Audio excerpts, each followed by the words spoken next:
Hey guys, Miriam Pop here at Vibrant Lifestyle Coaching, and you've caught me in the middle of a live stream marathon, okay? So let's dive into today's topic. No, you know what? No. Miriam Pop here, Vibrant Lifestyle Coaching. Safe space for women to learn mind, body, soul, stress management techniques that allow them to pursue their dreams, to step into their truth, and live those big, bold, vibrant lives of their dreams. Now that we officially have the intro taken care of there, let's dive into this topic, okay?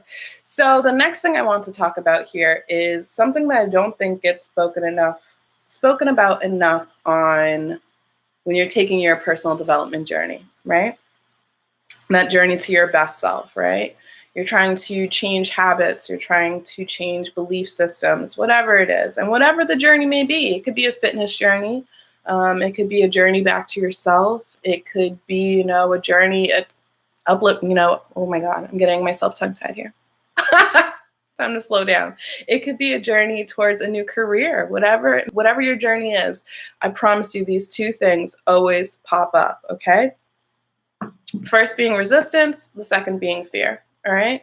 And yeah, I don't think people talk about this enough. I think it's the kind of thing where, especially you'll see in self-help books or other coaches that, yeah, change your life, do the things, boom, boom, boom. It's going to be great. And people buy into this hype that change is quick and easy. And then, those clients end up in my space, my safe space I've created, and they're upset with themselves because their progress hasn't happened as fast as they thought it was, because they feel like they're always coming up against roadblocks and they're beating themselves up for not being where they think they should be. And then that's where I have to come in and be like, guess what? You're basic. Guess what? Everyone goes through this. Guess what? You're not wrong. Guess what? You're doing just fine. Okay? Resistance and fear, it happens. And it happens because the old you, those old patterns, those old ways of being have had it good. Okay? They're cozy here. They got their milk and cookies. Life is good. We know what to expect. Life is cozy. It might not be the greatest, but it's cozy and it's safe. All right. So why would those old habits that maybe you've had your whole life, why would they want to let go easily? Okay. So we need to keep that in mind. Resistance and fear is going to happen. It doesn't mean you're doing a bad job. Okay. So our first tip here is acknowledging that, yeah, it's going to happen. Old patterns and habits don't want to die easily. Okay.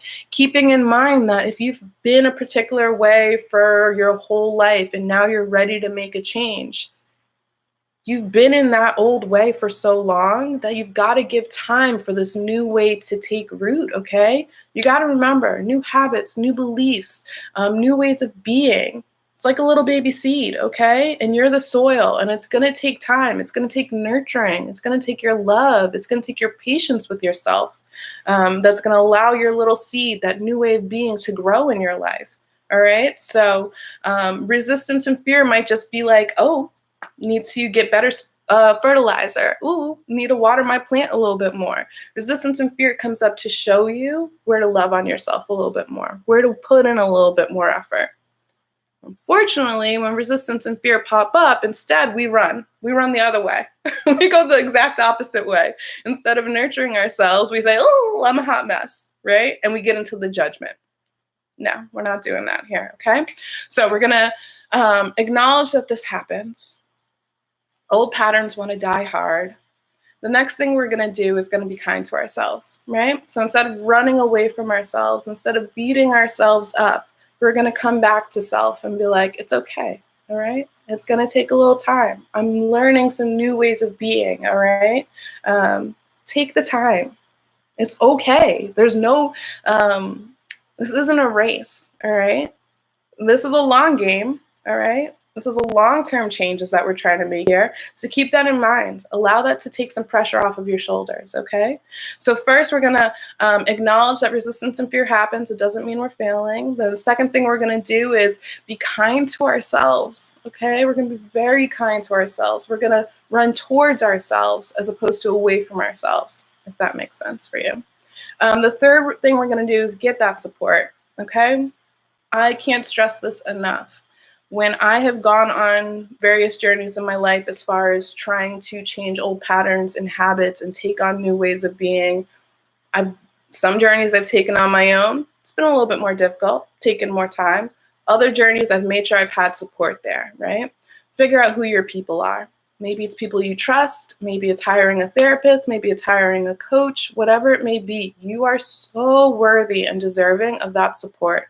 You just have to open up to it, okay? You just have to know that you getting that support coming in doesn't mean you're failing. More often than I would like to acknowledge, I'll come across clients who feel shame over asking for support, all right?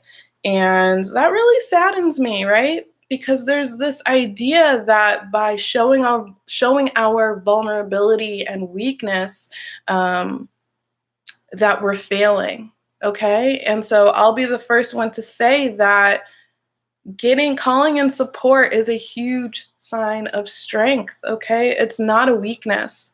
Because guess what? It's a hell of a lot easier to sit quietly in our mess than it is to open up and get that support, okay? It takes strength to ask for help. And so never, ever, ever allow anybody to convince you that getting support, getting help is weakness. No, okay?